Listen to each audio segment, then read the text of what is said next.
Hola, hola, hola. Aquí estamos en otro episodio de En Desacuerdo de NUS PR. Vanessa Santo Domingo y Olvin Valentín. Bienvenidos y bienvenidas. Recuerden siempre seguirnos en las redes sociales como En Desacuerdo PR y vayan a YouTube, denle la campanita para que le lleguen las notificaciones de los próximos episodios de En Desacuerdo.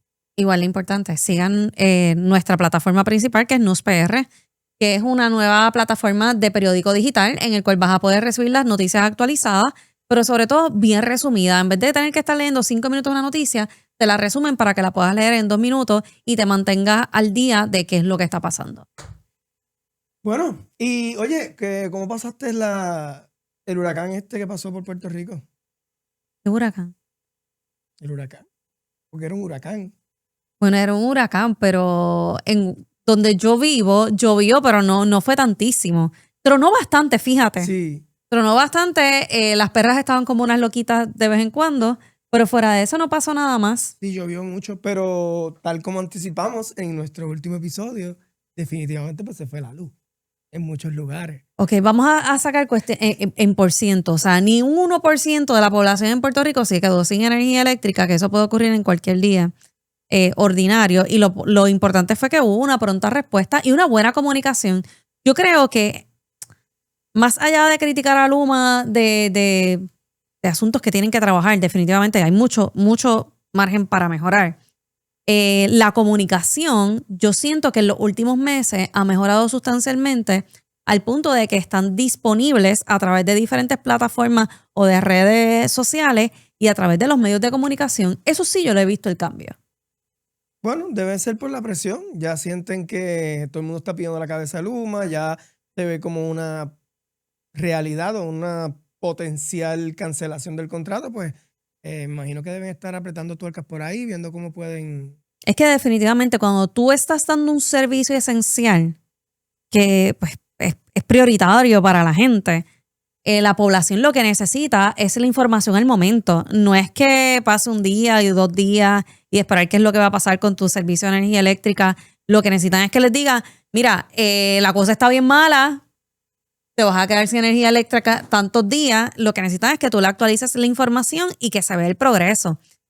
Yo siento que ha habido una mejoría, que pues obviamente yo creo que todos tenemos una mayor expectativa, pero definitivamente la reconstrucción del sistema eléctrico de Puerto Rico se tiene que dar.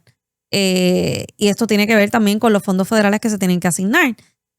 Sin eso, pues desarrollo económico, yo creo que muchas veces lo hemos dicho, está bien difícil que nosotros podamos arrancar en esa parte y que podamos ser atractivos para otras compañías a que decidan hacer negocios en Puerto Rico cuando no tenemos una estabilidad en el sistema de energía eléctrica.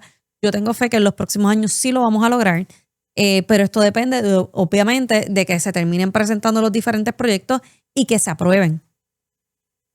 Sí, porque por un lado no podemos como país tratar de incentivar el desarrollo económico, de atraer inversiones, atraer empresas, y por otro lado no tengamos la infraestructura, incluyendo la energía, para hacer eso posible. A mí me llamó mucho la atención estos días. Hoy mismo, yo estaba escuchando una entrevista que le estaba haciendo, me parece que fue Rubén Sánchez, mi amigo Rubén, al alcalde de Corozal. Y el alcalde de Corozal, de forma bien interesante, dijo, yo no tengo mayores problemas con Luma. Mis problemas se solucionaron. Sí hay interrupción en el servicio, no es como antes. Mi problema es con el servicio de acueducto y alcantarillado.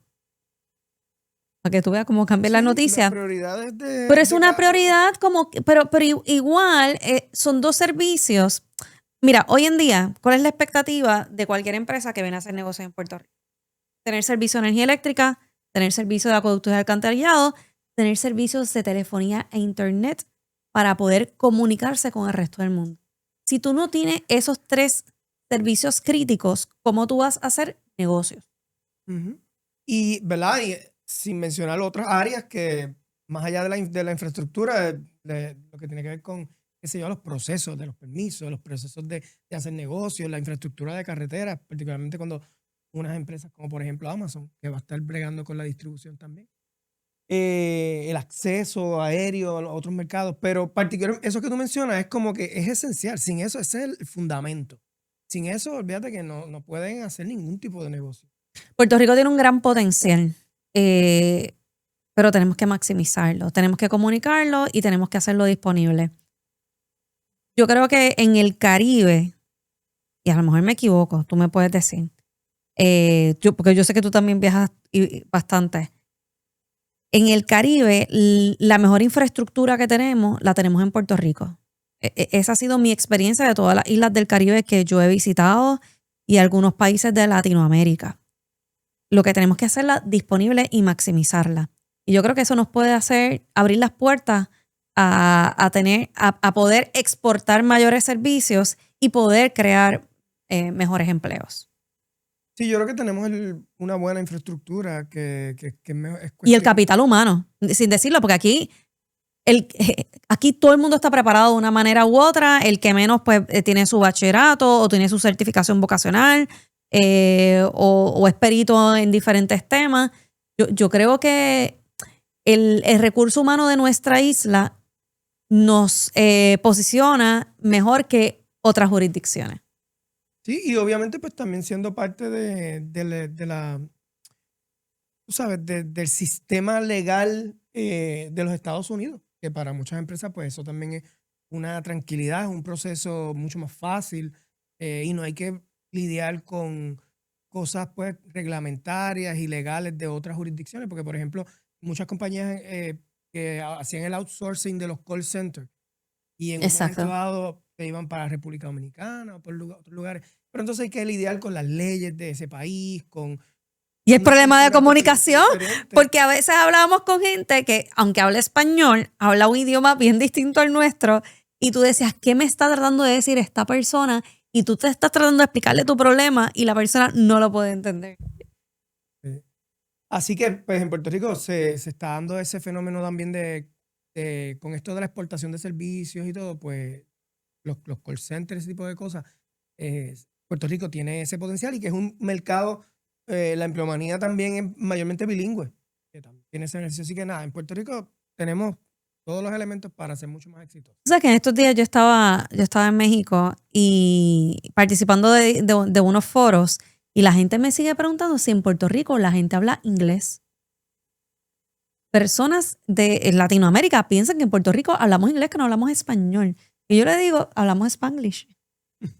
Porque en una oración podemos hablar 4 palabras en español y a lo mejor 2 en inglés, aunque mal dichas, pero se dicen.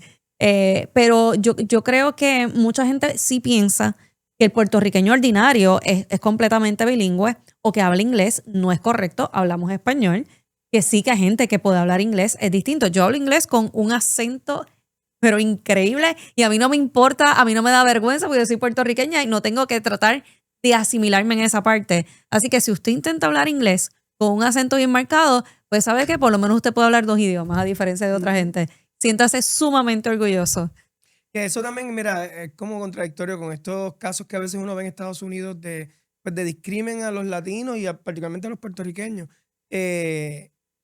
Sin embargo, los puertorriqueños que están en Estados Unidos, los norteamericanos que son más, qué sé yo, como los white supremacists y esta gente que rechazan a los demás.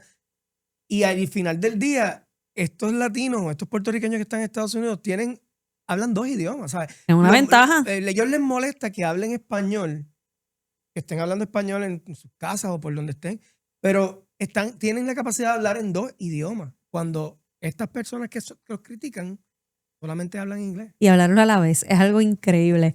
Yo tengo una de mis amigas, trabaja en una farmacéutica transnacional y un día me dice, Vanessa, es que ya no sé qué hacer porque cada vez que yo hablo inglés, yo me escucho distinta a las demás, a mis compañeros, porque ellos hablan en un inglés, obviamente, con su acento perfecto, porque nacieron en los Estados Unidos continentales, versus yo, que vengo de Puerto Rico, de una escuela pública, pues obviamente hablo inglés, pero con un acento bien marcado. Y te digo, esta amiga mía fue una de las mejores notas de su clase, de la escuela de farmacia y en el departamento de ciencias naturales en la UPI. O sea, tú estás hablando de una persona que es promedio. Te estoy hablando de una persona que siempre tuvo un promedio superior a los demás.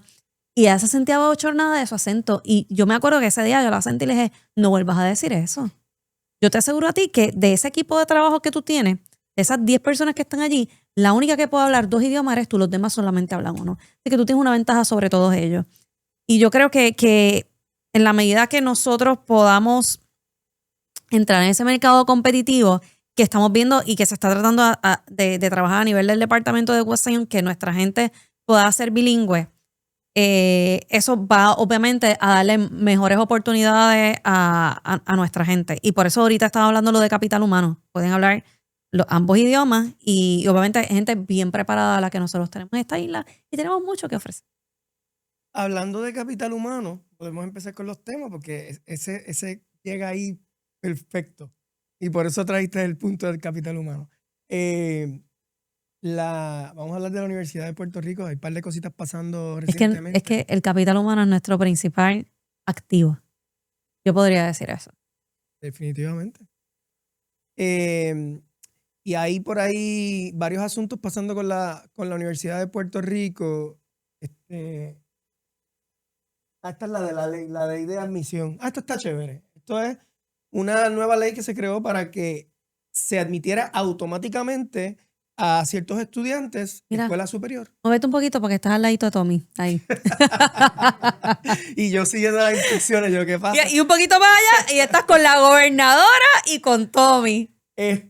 Pues ahora para que los estudiantes sean admitidos automáticamente a la Universidad de Puerto Rico, si cumplen unos criterios, ¿verdad?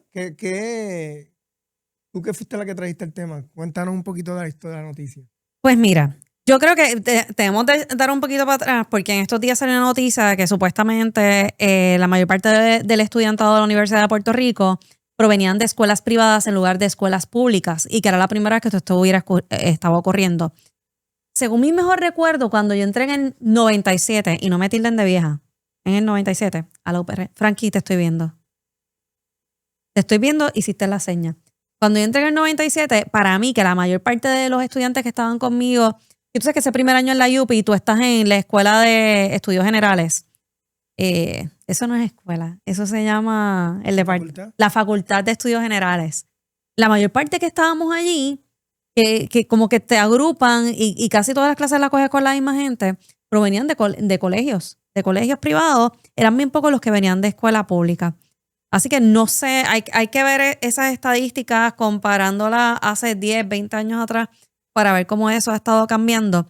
Pero me llamó la atención que en ese momento estaban diciendo que había más estudiantes de escuelas privadas que públicas y que obviamente se aprobará este proyecto que lo que busca es que el estudiante sea admitido desde grado 11. No es que esperaste a entrar en duodécimo, tomar la decisión a qué universidad vas a entrar, sino que si estás en ese 20% de las notas más altas de tu clase en esa escuela pública, vas a tener la oportunidad de tener una admisión automática a la Universidad de Puerto Rico. ¿Y cuál va a ser el impacto de esto? Pues obviamente poblar más la universidad que tenía un problema de captación de estudiantes. Por ejemplo, del colegio en que estudia mi nena, la noticia fue en estos días que más de la mitad de los egresados de ese colegio para este último año se fueron a estudiar a universidades fuera de Puerto Rico. Y tenemos aquí una universidad de muy buena calidad, con programas competitivos que hace falta adaptar la universidad a los tiempos. Hacerla más atractiva. Ajustes, pero tenemos una gran universidad. Y obviamente pues mucho más económico que escuelas privadas, universidades privadas. Así que es un recurso que no y que el colegio, o sea, que a nivel de high school, yo me acuerdo de cuando yo salí de la UPI, perdón, del colegio, y entró a la UPI, mi papá me dice, pero es que en la UPI yo voy a pagar menos que en el colegio. Ciertamente, el crédito que está, yo creo que yo pagaba $30 el crédito. Ahora me parece que está como en $100, no me acuerdo bien. Sí, no me acuerdo cuánto. Y a nivel graduado, cuando estuve en la maestría, para mí que eran como $90 el crédito. Versus cuando estudié Derecho, que estudié en Ponce, eran $390 el crédito. Es mucha la diferencia. Bueno, el punto es que obviamente le están dando una oportunidad a los estudiantes de escuela pública a que tengan una admisión a Universidad de Puerto Rico y que obviamente mientras más estudiantes tenemos, más gente está pagando, mejores profesores puedo tener, puedo mejorar la infraestructura, que sabemos que, yo no sé la última vez que tú fuiste a Río Piedra. Tiempito ya. Pues yo tengo que decir que yo fui tan cerca hace como 3 o 4 meses porque ellos hacen torneos de tenis los fines de semana. Mi nena juega tenis allí. Y cuando yo pasé por ciertos edificios de Río Piedra, de verdad que te llamaba la atención y estaba un poco descuidado. Y estamos claros que tenemos pendiente el que pague unos seguros posterior a María, que también eso fue un issue grandísimo para la universidad, pero sobre todo tener la capacidad económica para poder restablecer al recinto a lo que era antes. Y yo estoy hablando de Río Piedras, no estamos hablando del resto de los recintos. Que escuché o leí por ahí que en Utuado había bajado sustancialmente la cantidad de estudiantes de 1,700 estudiantes a 300 estudiantes. Esto te tiene que levantar bandera. Tienes que ver con qué es lo que vas a trabajar, cómo lo vas a hacer atractivo. Porque va a llegar un punto que tú te tienes que preguntar, ¿necesito tener abierto este recinto por 300 estudiantes nada más? Porque el mantener una infraestructura, tener los programas abiertos, tener los profesores disponibles para dar las clases, eso cuesta un montón de dinero. Sí, definitivamente, pero yo creo que ante la baja de estudiantes, no creo que la solución necesariamente sea cerrar recinto. Yo creo que se puede reestructurar en los programas, porque si hay programas que no todos los estudiantes se matriculan, pues entonces buscar formas de complementarlo con certificaciones. virtuales. Se puede que de otros programas de certificaciones, como tú dices. Mira, si tiene tan poca matrícula, aunque sea un formato casi como una vocacional, algo debe quedarse, porque por lo menos para muchas personas de esa área, y particularmente en Utuado, esa es la única alternativa para ir ya más allá de lo económico, también es geográficamente, el acceso a la familia. Así que eliminar unas universidades de unas áreas tiene otras implicaciones que yo creo. Lo sé. Y eso hay que evaluarlo con detenimiento, pero si continúa la merma, tú no te vas a quedar con un recinto abierto si ya vamos por 300, con 100 estudiantes. It doesn't make any sense. No. Pero hay que buscar las maneras, y yo creo que esta ha sido una excelente estrategia de parte del gobierno, de ver cómo yo puedo poblar mejor la universidad y tener más gente pagando por estar en ella. Porque si no entra el dinero, pues no hay manera de tú poder mantener toda la infraestructura que conlleva. Así que yo creo que van por buen camino y hay que seguir buscando alternativas. Y igual, yo creo fortalecer mucho las universidades, no solamente con el estudiante local. Yo creo que el tú traer estudiantes por intercambio o que vengan de otros países enriquece mucho la vida estudiantil, no solamente en la parte social, sino también en la parte académica por el intercambio que se da dentro de los salones de clase. De igual forma, yo me acuerdo que cuando yo estaba en la UP, en naturales, la clase de matemática me la daba un profesor, yo creo que era peruano, y otro me lo dio un hindú. Entonces, pues tú experimentas con gente de otras culturas. Yo creo que eso es bueno. No te tienes que limitar nada más que a coger clases con gente de aquí. Y no solamente tanto estudiantes locales como extranjeros, pero la importancia también de aumentar la matrícula de la universidad por las razones obvias que ya las hemos hablado y que todo el mundo sabe. Pero además de eso también, para que haya más actividad por ejemplo, de investigación y desarrollo en la universidad, porque eso es una fuente de ingresos para la universidad y de muchas patentes salen de inventos que salen o investigaciones que se realizan en la universidad.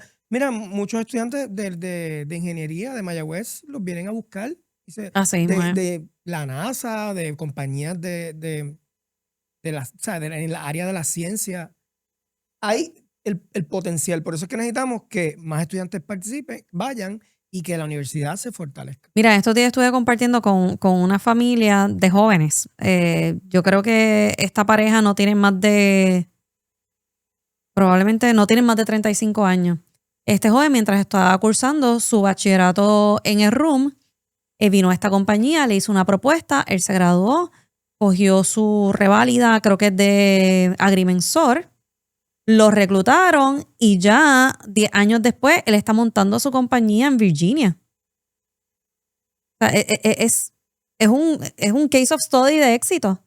Lo que necesitamos es que las hagan aquí. Sí, se iba a decir yo ahora, pero lo malo es Pero pues su progreso estaba allí. Sí, Y sí. yo eso no se lo voy a criticar a nadie. Obviamente me encantaría que se pudieran quedar aquí como nos quedamos tú y yo. Pero lo que quiero decir con esto es que la educación que se da en el sistema universitario es este nivel de excelencia académica, que a tal punto que, como tú dijiste, viene gente de otras jurisdicciones a buscar empleados y capacitarlos y crear nuevos profesionales. Pues tenemos que seguir fomentando lo mismo, pero buscando la manera. Y yo creo que esta es la otra pata de esa legislación que se presentó, es la manera de cómo podemos retener ese capital humano en Puerto Rico para continuar nuestro desarrollo económico, porque sé que los últimos años ha sido bien difícil reclutar, por ejemplo, profesionales en ingeniería con reválida. Yo me acuerdo que en algún momento se buscaban ingenieros con PT, y yo decía, con PT, que era que tenían que tener una licencia específica y no aparecían. Y obviamente habían algunos que eran para trabajar en el gobierno de Puerto Rico, pero como el gobierno de Puerto Rico con un salario base que a lo mejor unos $6,000 o $7,000 mensuales va a competir con que le están haciendo ofertas de $15,000, $18,000, pues se hace bien difícil. Por lo tanto, esa legislación, la próxima legislación que se esté evaluando tiene que buscar cómo retener ese profesional en Puerto Rico. Médicos, ingenieros, y también fomentar, porque la gente se olvida, aquí todo el mundo quiere decir que seas médico, seas abogado, seas ingeniero o seas CPA. No, porque todos necesitamos un plomero, todos necesitamos un electricista, todos necesitamos un fumigador. Pues necesitamos seguir fomentando y buscando gente que a lo mejor no le interesa estudiar esto, pero que van a hacer un buen recurso para proveer servicios a todos los sectores de la población. Y todas las profesiones son importantes porque también está ¿Y los el maestros? asunto de los gustos. ¿No las tenemos maestros en preferencias. inglés? Hay un programa ahí, conozco un maestro que es parte de unas iniciativas que están haciéndose en el Departamento de Educación para fomentar la educación bilingüe. Está chévere eso. Muchos maestros bilingües. Y yo creo que más allá de la educación bilingüe, también tenemos que fomentar que aprendan otros idiomas. No, eso a lo mejor no le interesa a todo el mundo, pero a lo mejor tener unas escuelas que sean plurilingües. ¿Sí? Me lo acabo de inventar. Yo lo dije bien. Ay, pues yo no Creo que sé. sí. Anyways, pues yo lo que creo es que se debe de fomentar de que no solamente conozcas un idioma, sino que lenguaje de señas, buscar más alternativas para nuestra población. Gente que sea translators. No hay. Ujú. No hay. Hay que ver dónde no estamos creando nuevos profesionales y presentar una oferta que sea atractiva para poder llevar gente a esa área. Pues si no, ¿dónde nos vamos a quedar? Y bueno, pues esa va a ser, parece, parte de la evaluación que se va a estar haciendo con la nueva presidencia de la Universidad de Puerto Rico. ¿A ti ya te reclutaron para ir a trabajar allá? Vamos a ver qué inventos salen de ahí, si es que se va a reestructurar el programa, los programas, si van a surgir nuevos programas o nuevas Tiene que ocurrir. estrategias. Eso tiene que ocurrir. No importa si fuera Sayira Jordán o la persona que estuviera al mando de la Universidad de Puerto Rico, esto tiene que ocurrir. O sea, hay que reinventar la oferta académica de la Universidad de Puerto Rico. La estructura está allí, la infraestructura está en mejorarla y hacer una mejor oferta académica. Pero una noticia, una muy buena noticia. Ponme por ahí, Frankie. Los reglamentos que volaron en canto. Bueno, ya hablamos bueno, es verdad, vamos a tocar ese primero. Que se aumentó la matrícula de la Universidad de Puerto Rico de Río Piedras. Yo voy a lo callito. La UPI aumentó y llegó a 12,507 estudiantes. Yo sé que en los últimos años había sido un reto para ellos poder aumentar esa matrícula, como estábamos diciendo ahorita. Simplemente los nenes se iban de la misma escuela donde estudia mi nena y otras instituciones, comentaban que los nenes se fueran de Puerto Rico. Y yo no entiendo por qué. Pues, no sé. Supongo que también aparte de la educación en la universidad como tal, también están los factores de lo que está pasando en el país, la poca, el acceso a buenos trabajos que paguen bien, como que también eso influye. Muchas Es que veces, no, yo, muchas veces van a otras universidades porque piensan que para tener mejores oportunidades laborales.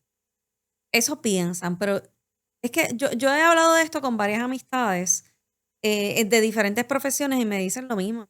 Y Vanessa, me van a pagar más. Tengo unos amigos que eran médicos y trabajaban en Nueva York, atendían en hospitales en Nueva York. Y dicen, sí, yo podría ganar más en Nueva York, claro que sí. Pero cuando yo vengo a ver otros gastos incidentales, mi vida era mucho más cara en Nueva York que lo que es en Puerto Rico.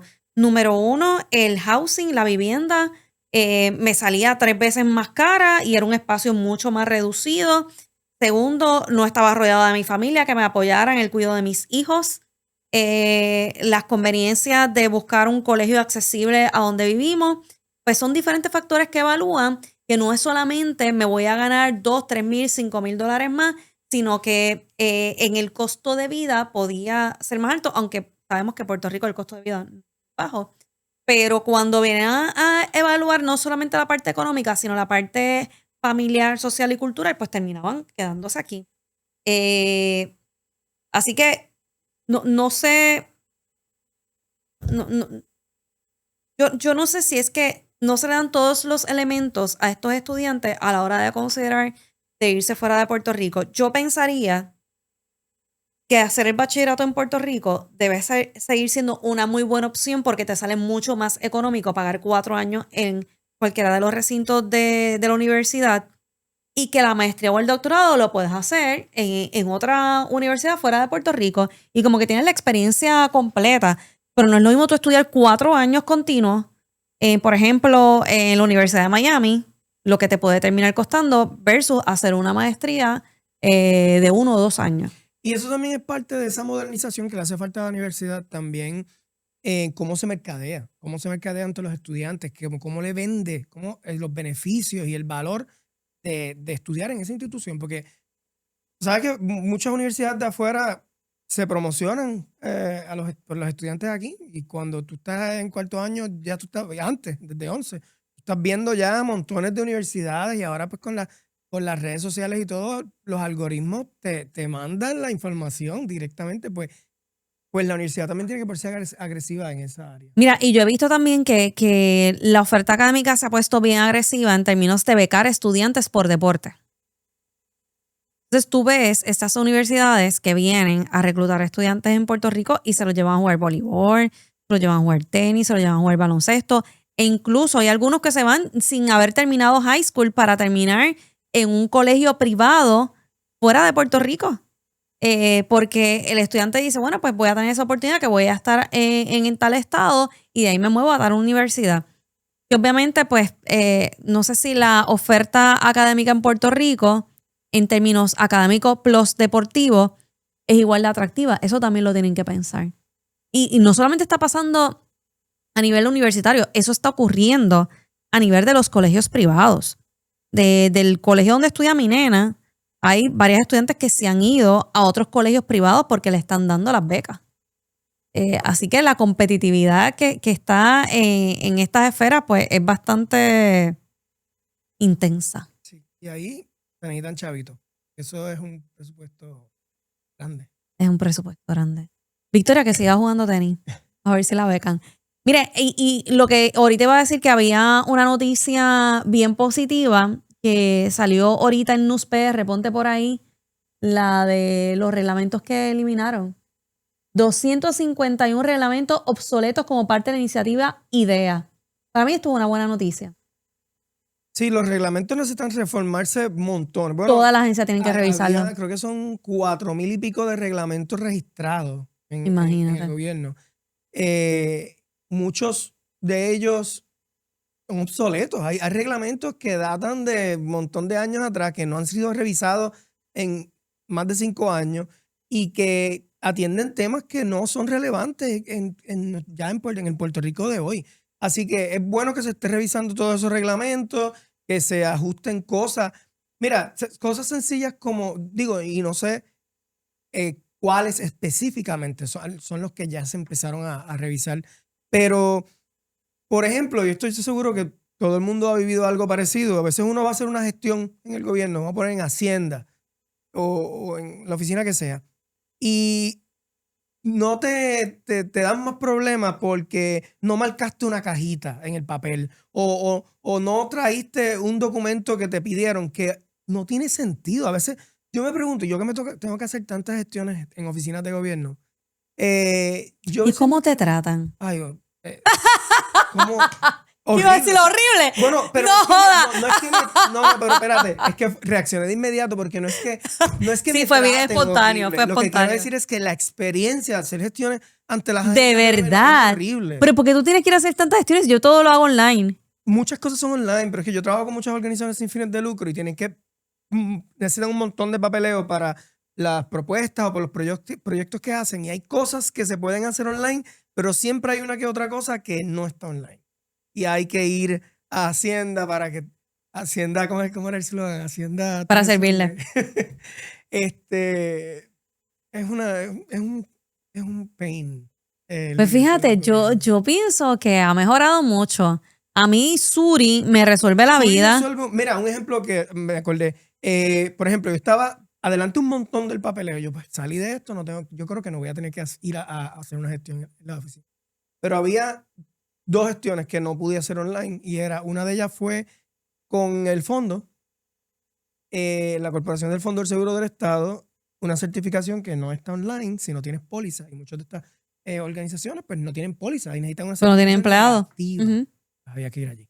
Y para una certificación negativa con el Departamento del Trabajo de desempleo e incapacidad, porque no tienes empleado.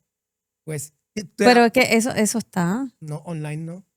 Si tú tienes empleados, sí, la puedes emitir, las certificaciones. Pero si tú no tienes récord en el Departamento del Trabajo porque no tienes empleado, no tienes el perfil como tal de patrono, pues tienes que ir allí para que te la hagan.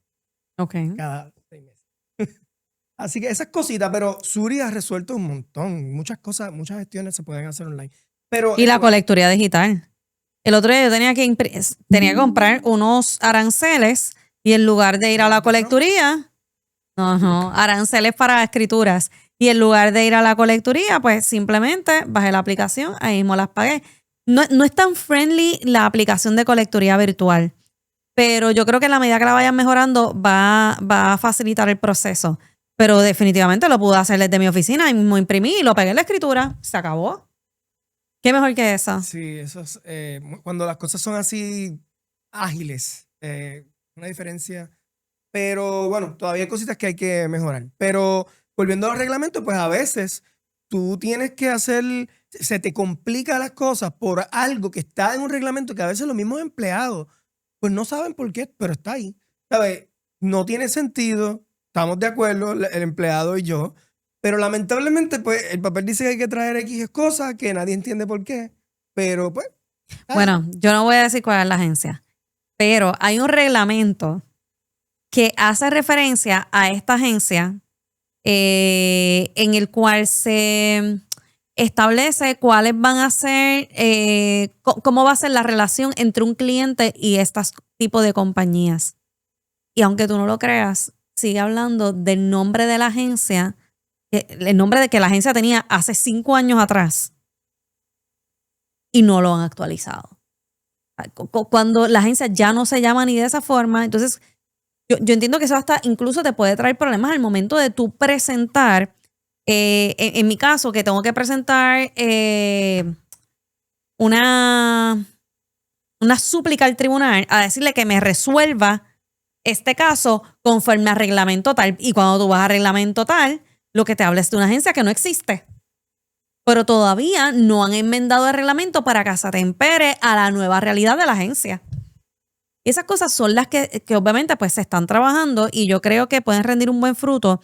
Y esto nosotros lo venimos trabajando. Yo te voy a decir que cuando yo tuve que trabajar en la plataforma del PNP en el 2020, uno de los puntos que tuvimos que recopilar información fue desreglamentación. Porque tenías todo tan reglamentado y no solamente sobre reglamentado y que había reglamentación inconsistente entre una agencia y otra, porque era como si cada agencia trabajara en su mundo y no fuera un solo gobierno. Y esas son cosas que, pues, obviamente hay que ir trabajándolas y que no lo vas a poder resolver de un día para otro, pero que definitivamente si en 6 meses has eliminado 151 reglamentos, pues yo creo que podemos ir por buen camino. Y cuando estamos hablando de reglamentos, ¿verdad? Es bien amplio, hay muchos reglamentos. Pero particularmente lo que yo creo que es bueno agilizar es mucho en los reglamentos que son de procesos administrativos, de cómo se hacen las cosas. Yo creo que eso es importante agencia. explicarlo para que la gente Porque entienda. no estamos hablando de reglamentos de construcción en un lugar donde no se debe. Ese tipo Son de cosas cosas. distintas. Eso es algo más grande que requiere, si se revisa. Por eso es reglamento conjunto y eso es un monstruo. proyecto. Pero para que la gente entienda, nosotros en Puerto Rico pues tenemos la Constitución. Todo el mundo sabe lo que la Constitución es la Carta Magna que rige los procesos, no rige los procesos, sino que establece cuál es el cuadro legal en Puerto Rico. Y luego tú tienes la ley, que es lo que hace la legislatura en Puerto Rico, que es lo que hace Cámara y Senado. Se presentan estos proyectos, pasan por votación y los termina firmando la gobernadora. Esa es una ley. Y la ley lo que hace es darte una guía de lo que cada agencia debe de hacer en determinado tema.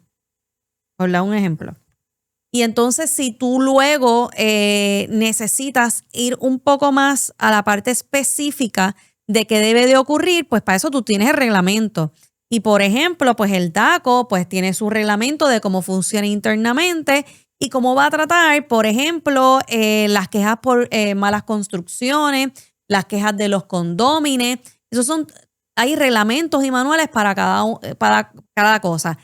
Todavía está el reglamento y debajo del reglamento pueden haber manuales que todavía es más específico en ese asunto y eso típicamente termina ocurriendo en cada agencia. Y ahí por eso es que decimos, a lo mejor un tema, no el condominio, no sé qué tema puedo traer, construcción. Pues puedes tener, el tema de construcción tú lo puedes tener bajo la jurisdicción del DACO porque puede ser un tema que afecta a un consumidor, pero por otra parte lo tienes también reglamentado ante la Junta de Planificación o la OCPE, que es la Oficina de Gerencia de Permisos. Entonces, si los reglamentos tienen cláusulas o tienen artículos que son contradictorios entre sí, tienes un problema. Pues por eso tú necesitas la iniciativa IDEA para que evalúe los reglamentos que tratan sobre el asunto de construcción y ver cómo simplificarlo. O limitar la jurisdicción también a agencias específicas.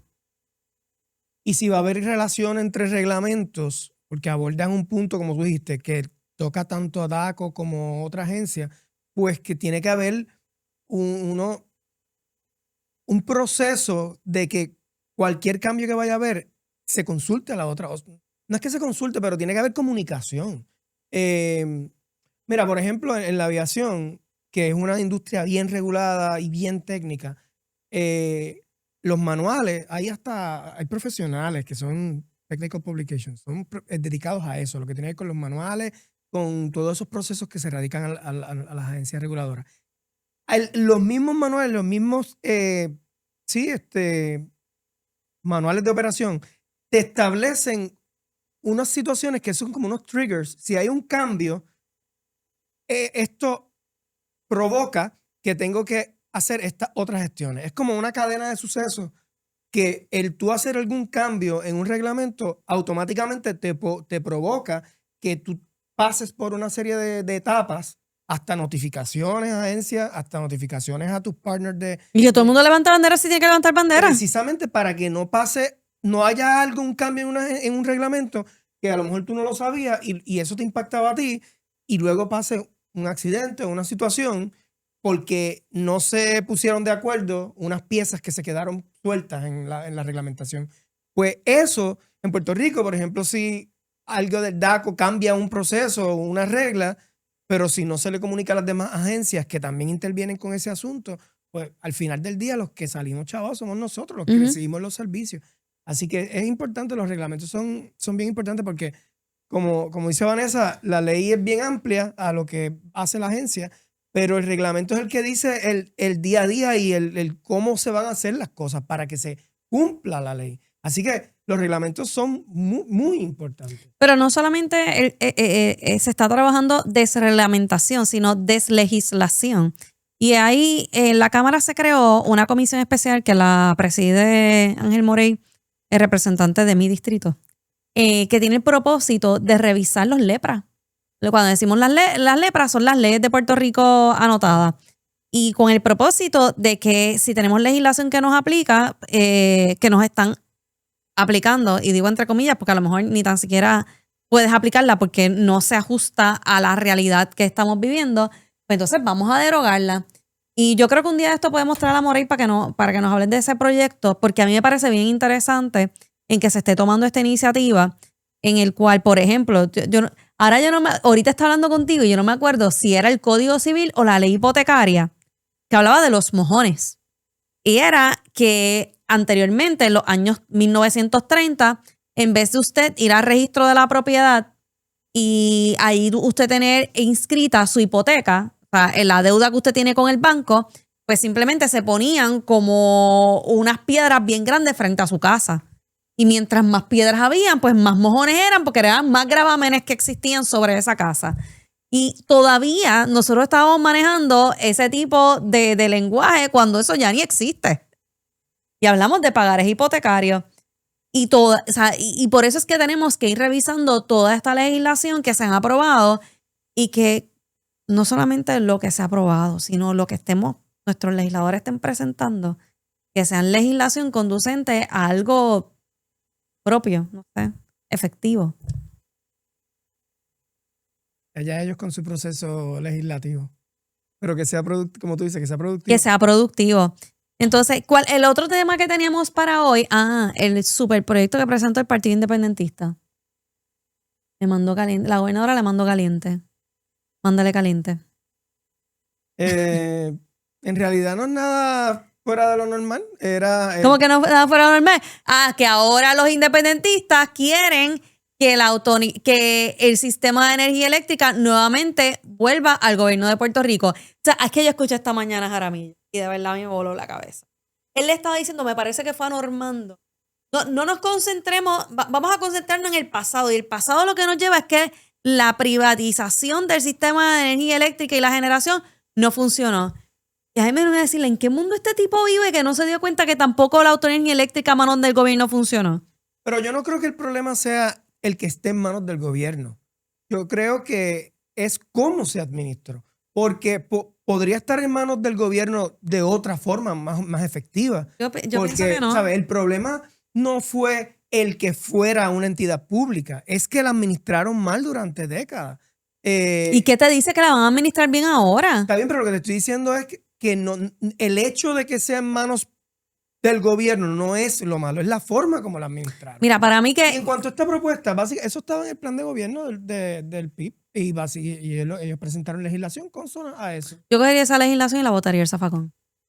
Yo te voy a decir, o sea, yo obviamente de preguntas que le he hecho a empleados que pasaron de energía eléctrica a la privatizadora, no es privatizadora porque aquí no se privatizó, aquí lo que hay es una administración.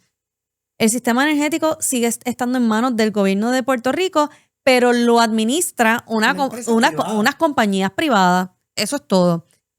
Pero aquí la realidad y lo que me dicen estos empleados es que su trabajo se profesionalizó. Las herramientas que nunca se le dio bajo la administración gubernamental se las estaban dando ahora a través de Luma o de Genera.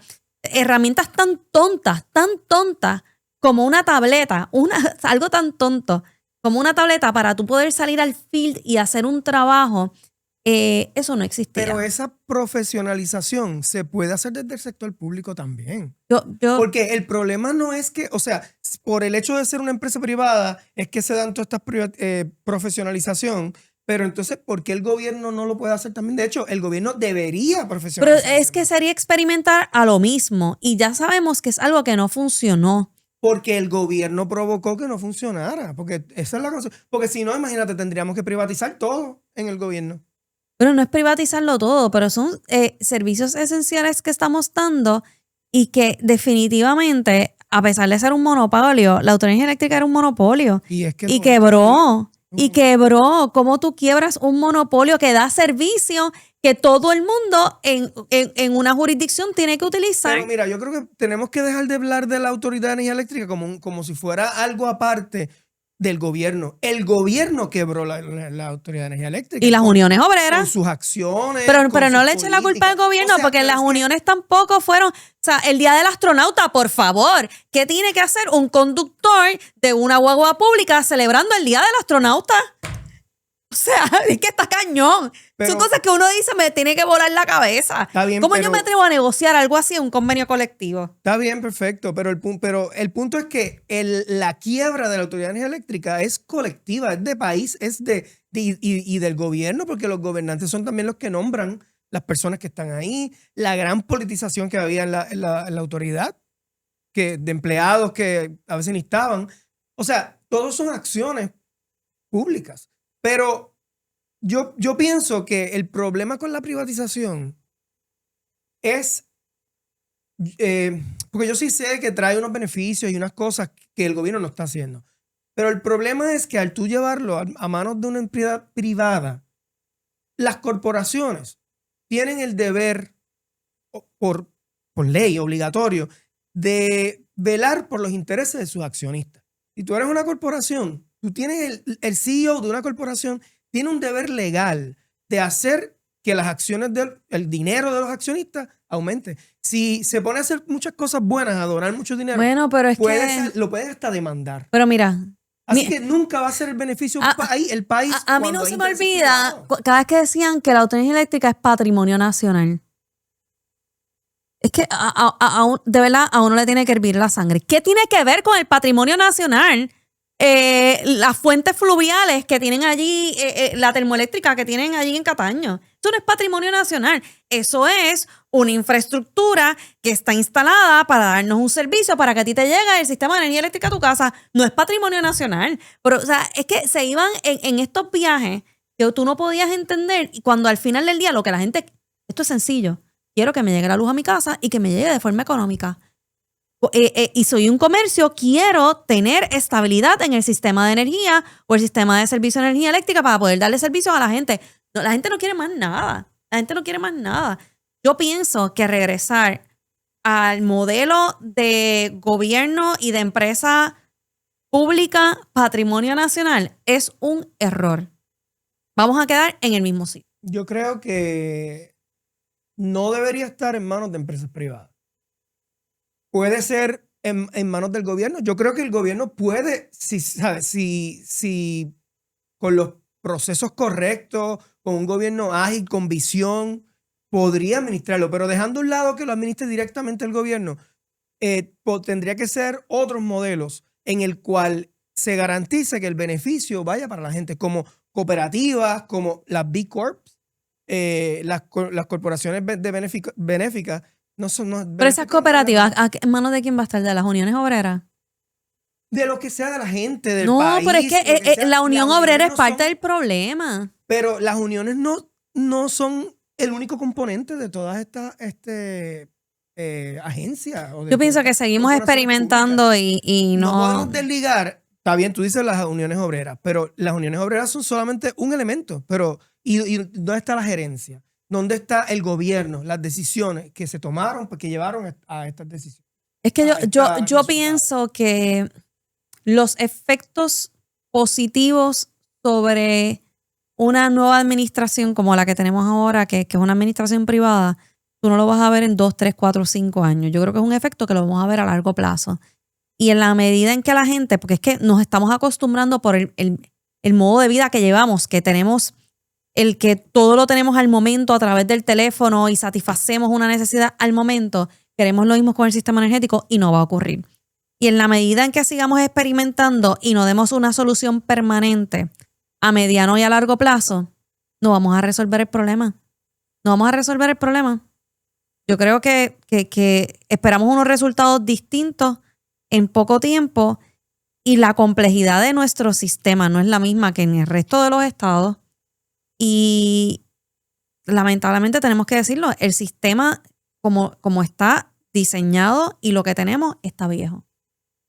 Lo malo es que siempre vamos a estar a la merced de esa empresa. Porque nosotros vamos a poner, como tú dices, a largo plazo. Pero aquí, de aquí a 5 años, la empresa que sea, Luma o lo que sea, se pueden ir a quiebra y dejan esto fastidiado. Les da la gana de cambiar de su... Nos fuimos a la operación, quiebra con el sector. gobierno. Por eso, pero... Pues ya nos fuimos a la quiebra con por el eso, gobierno. pero No si puede fuera volver a pasar lo con una mismo. empresa privada simplemente cierra, apaga y se van. No es como en el caso de que es nuestro, nosotros hay que resolver. En una empresa privada... El servicio se daba por generación espontánea, porque realmente aquí no pasaba nada. Yo creo que esto es un tema súper complicado. Y obviamente no vamos a estar de acuerdo, pero yo creo que regresar la infraestructura al gobierno de Puerto Rico no debe de ser opción. No funcionó y no va a funcionar. No funcionó porque los gobiernos Pues, tomaron malas decisiones. pero es que va a seguir, o sea, Porque vamos. ya estás dando por sentado que el gobierno nunca va a Esto poder no ser va. bueno para eso. Chicos, es que. ¿Cuántos años? O sea, desde que yo tengo uso de razón, más allá. Yo creo que mi abuelo trabajó en lo que era las fuentes fluviales en 1940 y pico. O sea, ¿esto cuántos años llevaba? Y no funcionó. No funcionó. El problema de la autonomía eléctrica, esto se lleva escuchando años luz. Esto no va a cambiar si lo regresas a manos del gobierno. El gobierno no debe ser quien te dé ese servicio directo, debe ser un facilitador. Y yo sé que eso se escucha muy conservador para ti, pero es la realidad. El gobierno no se puede encargar de darle todos los servicios a la ciudadanía porque debe ser un mero facilitador y que el servicio se provea y se abra un libre mercado en su momento, que va a ocurrir. Pero volvemos, yo no estoy diciendo que necesariamente tiene que volver directamente a que el gobierno lo administre. Está bien, vamos, si se va a asumir algún tipo de administración con un tercero, con otra empresa. Lo que yo no estoy de acuerdo es que sea en manos privadas. Porque al final del día, volvemos a lo que estaba diciendo al principio, lo que esta gente, Luma o el que sea, su único fin es la ganancia, no es el beneficio para Puerto Rico. Si va a ser administrado por otra... ¿Y cuál va a ser? Ok, la cooperativa esa que me imagino que estarán pensando. ¿Cuál va a ser el fin? Bueno, pues generar, obviamente, siempre el fin va a ser generar ingresos. Eso no va a cambiar. Pero en una empresa privada, esos ingresos van por encima del beneficio del país y los ingresos van para los accionistas.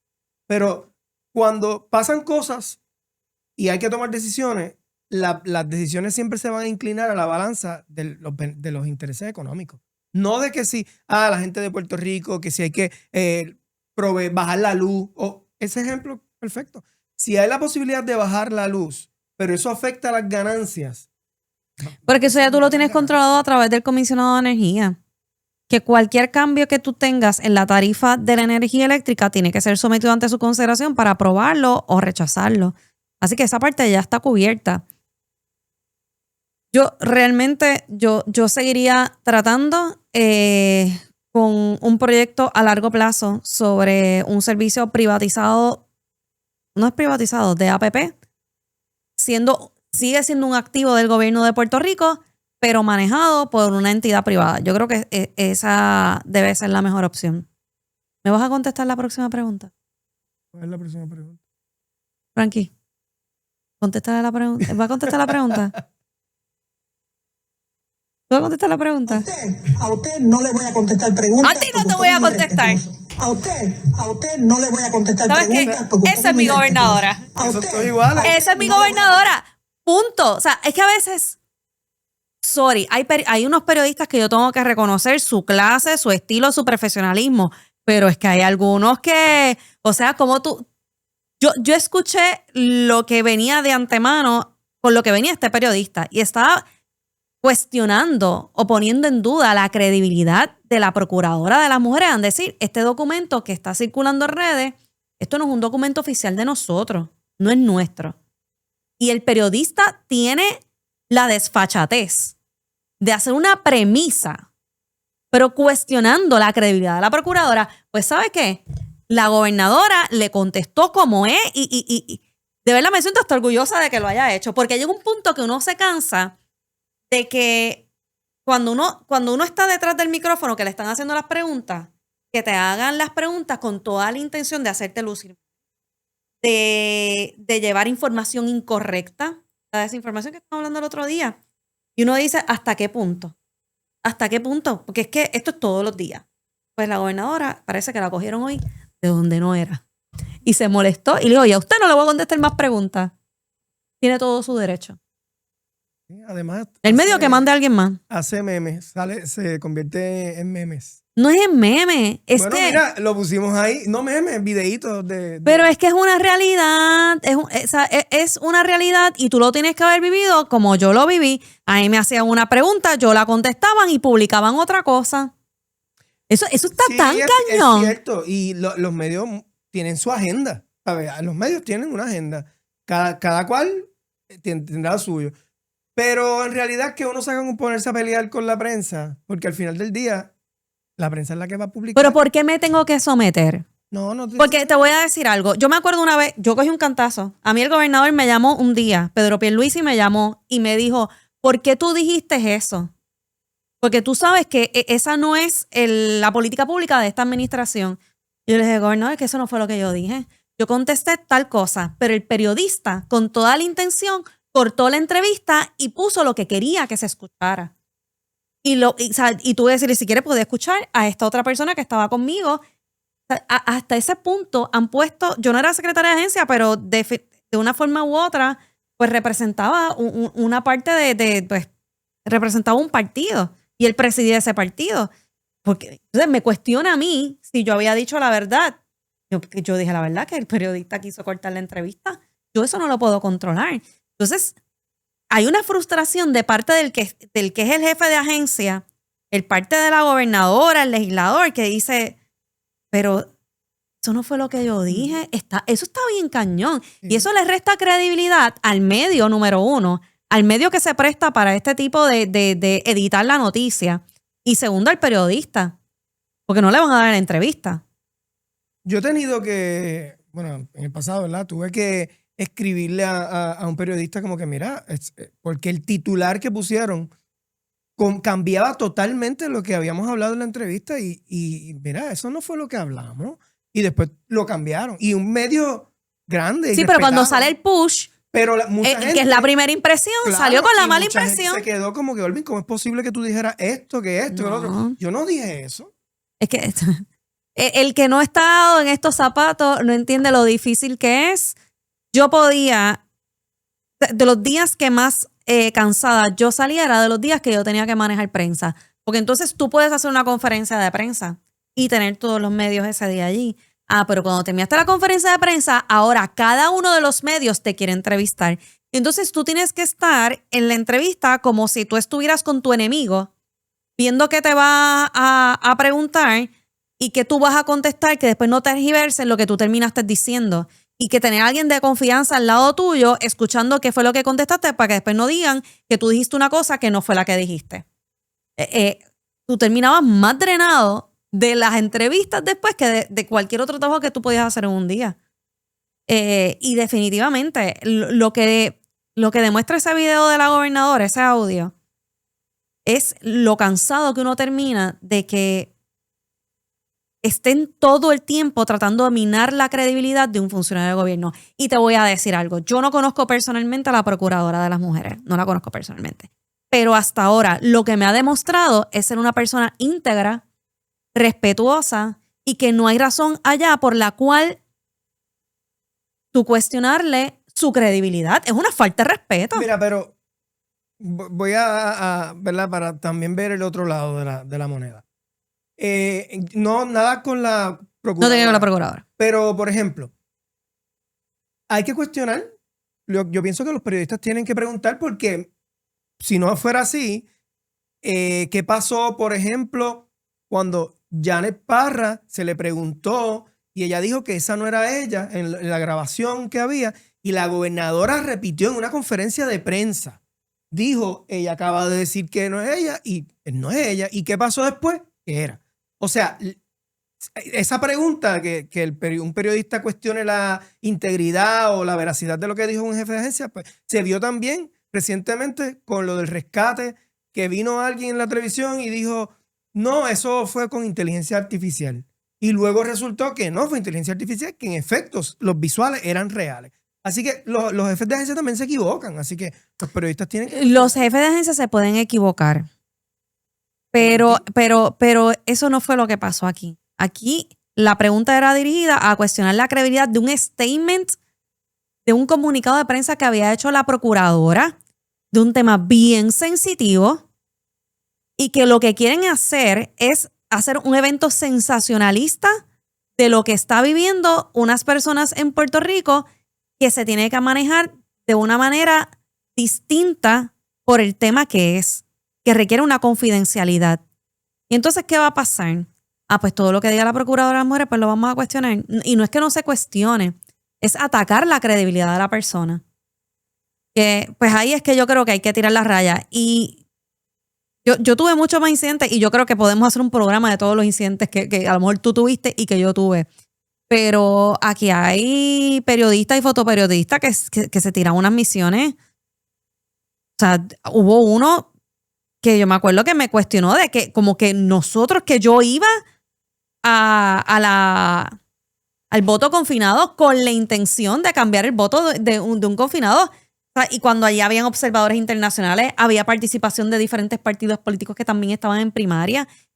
Y cuando yo vi a ese fotoperiodista en el día del voto confinado en la primaria, le dije, qué bueno que estás aquí para que veas cómo es el proceso. Difícil que aquí se pueda obligar a alguien a votar. Mira, ¿Qué? nos extendimos un montón este episodio. Vamos a dejarlo ahí. La culpa es tuya. Es que a Vanessa le gusta hablar mucho. Eso no es verdad. Mira, eso no es verdad. De mis amigas, la menos que habla soy yo. Eres tú que hablas un montón. Mira, pues nada, recuerden como siempre, como dijimos al principio, seguirnos en las redes sociales, en Desacuerdo PR, en todas las redes sociales y en YouTube para que vean en los próximos episodios. Y síganos PR, que es la plataforma de nuevas noticias para todo Puerto Rico.